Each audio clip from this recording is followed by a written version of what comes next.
Luke chapter 9. And he called the 12 together and gave them power and authority over all demons and to cure diseases. And he sent them out to proclaim the kingdom of God and to heal.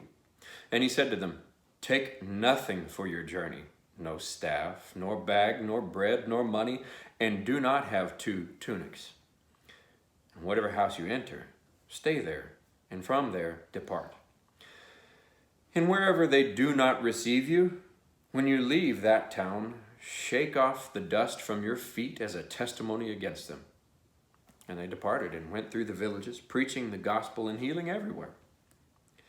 Now Herod the Tetrarch heard about all that was happening, and he was perplexed, because it was said by some that John had been raised from the dead, by some that Elijah had appeared, and by others that one of the prophets of old had risen. Herod said, "John I beheaded, but who is this about whom I hear such things?" And he sought to see him. On their return, the apostles told him all that they had done, and he took them and withdrew apart to a town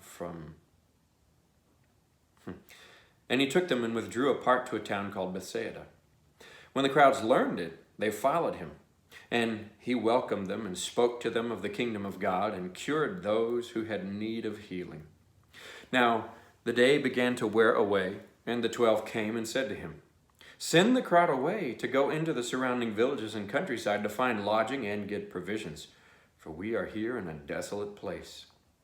But he said to them, "You give them something to eat."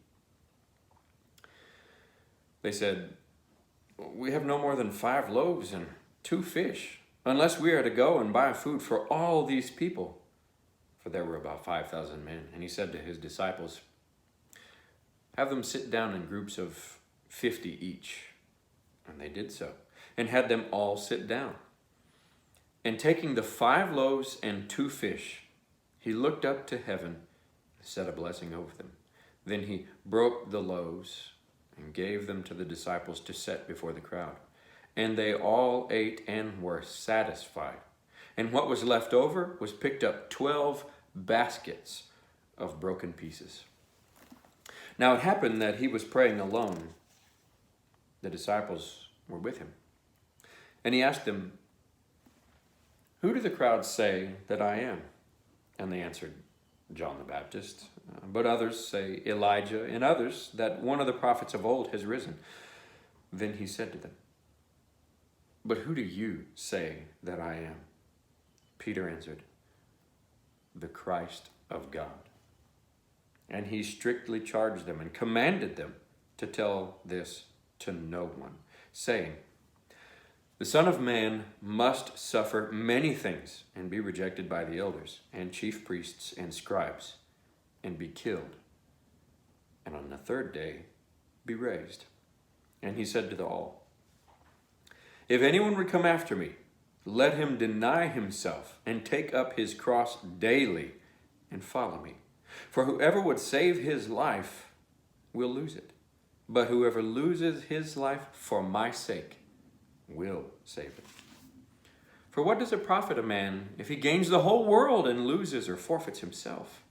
For whoever is ashamed of me and of my words, of him will the Son of Man be ashamed when he comes in his glory and the glory of the Father and of the holy angels. But I tell you truly, there are some standing here who will not taste death until they see the kingdom of God." Now, about 8 days after these sayings, he took with him Peter and John and James and went up on the mountain to pray. And as he was praying, the appearance of his face was altered, and his clothing became dazzling white. And behold, 2 men were talking with him, Moses and Elijah, who appeared in glory and spoke of his departure, which he was about to accomplish at Jerusalem. Now, Peter and those who were with him were heavy with sleep, but when they became fully awake, they saw his glory and the 2 men who stood with him. And as the men were parting from him, Peter said to Jesus, "Master, it is good that we are here.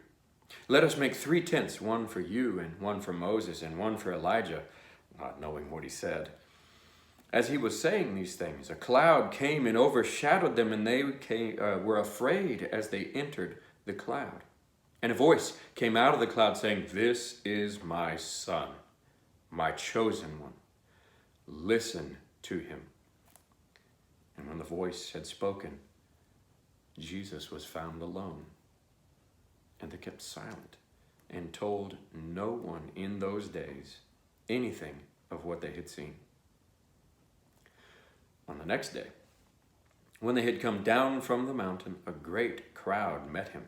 And behold, a man from the crowd cried out, "Teacher, I beg you to look at my son, for he is my only child.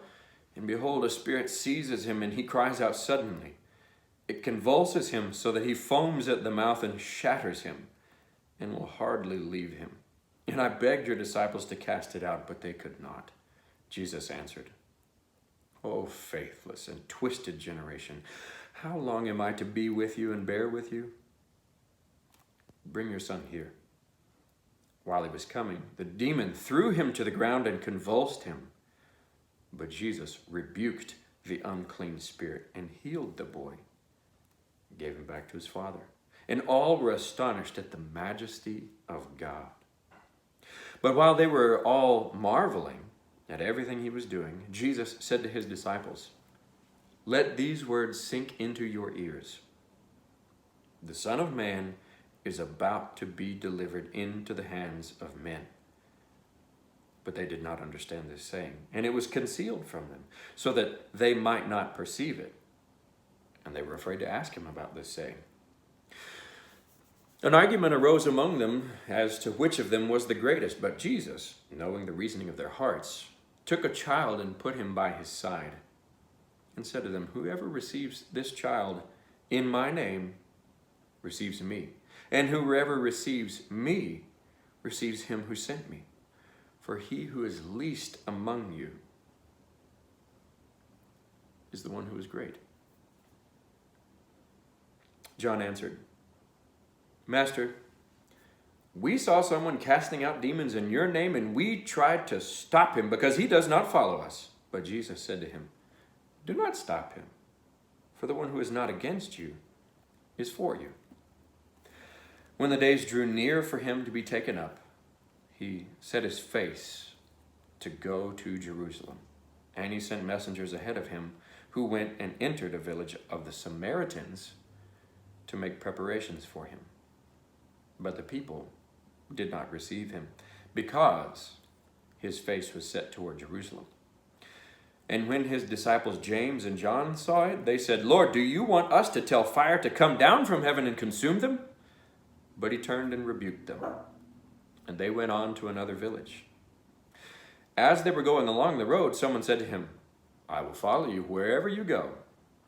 And Jesus said to him, "Foxes have holes, and birds of the air have nests, but the Son of Man has nowhere to lay his head."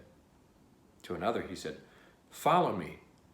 But he said, "Lord, let me first go and bury my father." And Jesus said to him, "Leave the dead to bury their own dead. But as for you, go and proclaim the kingdom of God." Yet another said, "I will follow you, Lord, but let me first say farewell to those at my home." Jesus said to him, "No one who puts his hand to the plow and looks back is fit for the kingdom of God."